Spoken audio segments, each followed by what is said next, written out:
BJP നേതാവ് Ranjith Sreenivasan കൊലക്കേസിൽ ചരിത്രവിധി പ്രസ്താവിച്ച് Mavelikkara additional sessions കോടതി. Popular front പ്രവർത്തകരായ 14 പ്രതികൾക്കും വധശിക്ഷ വിധിച്ചു. അസുഖബാധിതനായ 10ാം പ്രതിയുടെ ശിക്ഷ പിന്നീട് പ്രഖ്യാപിക്കും. രഞ്ജിത്ത് കൊലപാതകം അപൂർവങ്ങളിൽ അപൂർവമായ കേസാണെന്നും പ്രതികൾ ദയ അർഹിക്കുന്നില്ലെന്നും കോടതി നിരീക്ഷിച്ചു.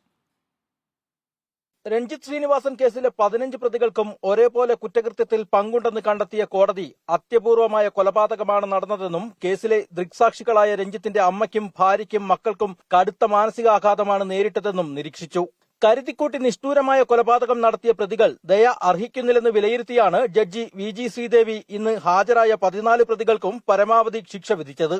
അസുഖത്തെ തുടർന്ന് ചികിത്സയിൽ കഴിയുന്ന 10ാം പ്രതി നവാസിന്റെ ശിക്ഷ പിന്നീട് പ്രഖ്യാപിക്കും. 10ാം പ്രതിക്കുള്ള ശിക്ഷ ഇപ്പോൾ പറഞ്ഞിട്ടില്ല. പക്ഷേ ഈ 10ാം പ്രതിക്ക് എതിരായിട്ട് കണ്ടെത്തിയേക്കുന്ന കുറ്റകൃത്യങ്ങളെല്ലാം മറ്റു പ്രതികൾക്കും എതിരെ കണ്ടെത്തിയ കുറ്റകൃത്യങ്ങളായതുകൊണ്ട് തന്നെ വേറിട്ടൊരു ശിക്ഷ ഉണ്ടാവാൻ സാധ്യതയില്ല. കൊലപാതകത്തിനും ക്രിമിനൽ ഗൂഢാലോചനയ്ക്കും പുറമെ സാക്ഷികളെ ഭീഷണിപ്പെടുത്തൽ, തെളിവ് നശിപ്പിക്കൽ, വീട്ടിൽ അതിക്രമിച്ച് കടന്നുകയറൽ, ശാരീരികമായ ഉപദ്രവമുണ്ടാക്കൽ തുടങ്ങിയ വകുപ്പുകൾ പ്രകാരവും പ്രതികളെ ശിക്ഷിച്ചു. രഞ്ജിത്ത് ശ്രീനിവാസന്റെ വീട്ടിൽ അതിക്രമിച്ച് കടന്നുകയറിയ കുറ്റകൃത്യം തെളിയിച്ചിട്ടുണ്ട്. രഞ്ജിത്ത് ശ്രീനിവാസനെ കൊലപ്പെടുത്തുന്നത് കണ്ട് അല്ലമുറയിട്ട് തടയാൻ വന്ന അമ്മയെ വാളുകൊണ്ട് ആക്രമിച്ച കുറ്റകൃത്യം കണ്ടെത്താൻ സാധിച്ചിട്ടുണ്ട്.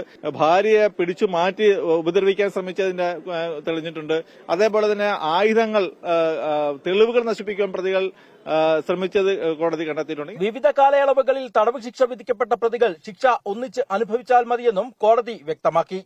പിഴത്തുകയിൽ 6 ലക്ഷം രൂപ രഞ്ജിത്തിന്റെ കുടുംബാംഗങ്ങൾക്ക് നഷ്ടപരിഹാരമായി നൽകണമെന്നും കോടതി നിർദ്ദേശിച്ചു. നീതിന്യായ വ്യവസ്ഥയിലെ അത്യപൂർവമായ വിധിയാണ് മാവേലിക്കര അഡീഷണൽ സെഷൻസ് കോടതി പുറപ്പെടുവിച്ചതെങ്കിലും ശിക്ഷ നടപ്പാക്കണമെങ്കിൽ ഹൈക്കോടതിയുടെ അന്തിമ അംഗീകാരം ലഭിക്കേണ്ടതുണ്ട്. എങ്കിലും ഭീകരവാദത്തിനും തീവ്രവാദത്തിനും നേരിട്ട കനത്ത തിരിച്ചടിയാണ് രഞ്ജിത്ത് കേസിലെ വിധിയെന്നാണ് RSS BJP കേന്ദ്രങ്ങളുടെ പ്രതികരണം.